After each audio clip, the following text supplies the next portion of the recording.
I can confidently say that we know what happened and why. Later today, all of the investigative reports will be shared with the media and the community on our website. It is important to me and District Attorney Doherty that we openly share the results of this investigation.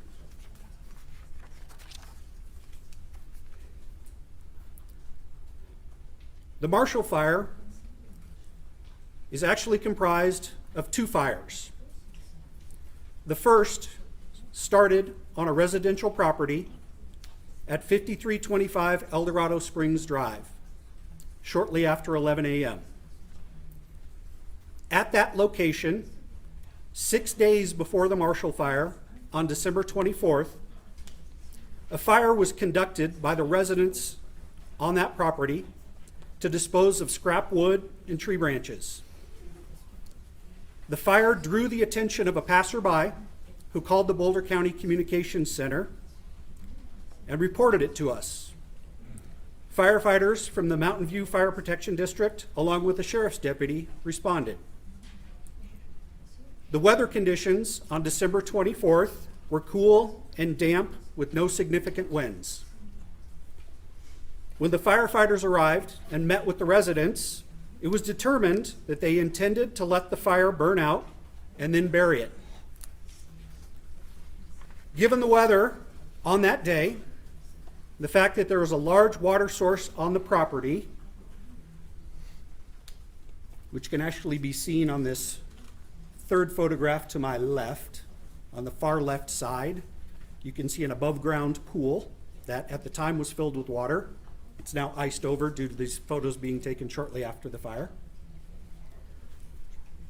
This first photograph is the fire that day. And the second photograph shows a map. On top is 5325 Eldorado Springs Drive, that top red dot.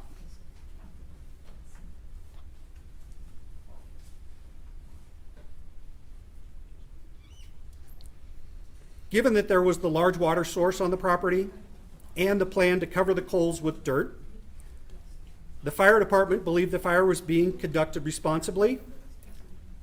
The remnants of the fire were covered with dirt at about 5 p.m. by the residents, and there was no indication between December 24th and December 30th of any additional fire after the coals and ashes had been buried. On December 30th, the high wind event uncovered the previously buried fire, and the embers were exposed to oxygen and blown into the nearby dry vegetation. The vegetation caught fire and began to quickly spread through the property. Our investigators consulted with the Missoula Fire Sciences Laboratory and learned that under the right conditions, smoldering combustion can occur for weeks or even months when buried. The residents of that property were initially unaware of the fire that began, and once they realized there was fire and that it was spreading, they attempted to put it out. But the winds were quickly spreading the flames faster than they could keep up.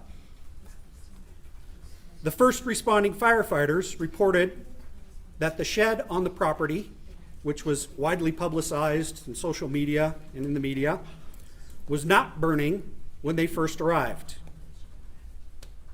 It did soon burn as the fire continued to spread east on the property. That shed was initially investigated as a potential location for where the fire started. But after our investigators exhumed and recreated the remains of the shed, we learned that there was no electrical service to the shed and no indication that the fire started at that location. Firefighters then reported that the fire began to make a run to the east towards the Marshall community. And despite their efforts to reposition and try to stop the fire, the winds overwhelmed them. Approximately 1 hour later, a second fire started just south of the Marshall Mesa trailhead. And you can see that on the second photograph to my left. The bottom red dot at this corner shows where that Marshall Mesa trailhead start point was. Initially, our investigators looked into the possibility that the second fire may have been caused by embers from the first fire.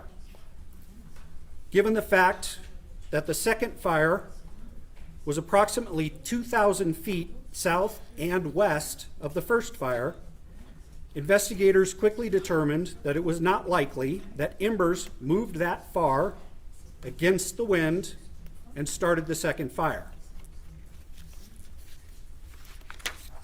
And again, that second photograph, you can see the two red dots are the two locations where fire started, and that gives you a relative distance between them, and the fact that that second start at the bottom was west of, and the prevailing winds that day were blowing from the west to the east at 50 plus miles per hour. Further investigation determined that the most likely cause of the second fire was hot particles discharged from an Xcel Energy power line. A close examination of the power lines in the area revealed that one of the power lines had become unmoored from a crossarm and was hanging low enough to come into contact with a support brace. The sheriff's office then retained an electrical engineer and wildfire expert to assist with the investigation of the power lines, and he determined that the power line showed significant evidence of electrical arcing. The arcing of the power lines produced hot aluminum particles, which were then discharged into the receptive fuels below the power line. Our expert stated in his findings that it is more likely than not that discharged particles from the power lines started the second fire.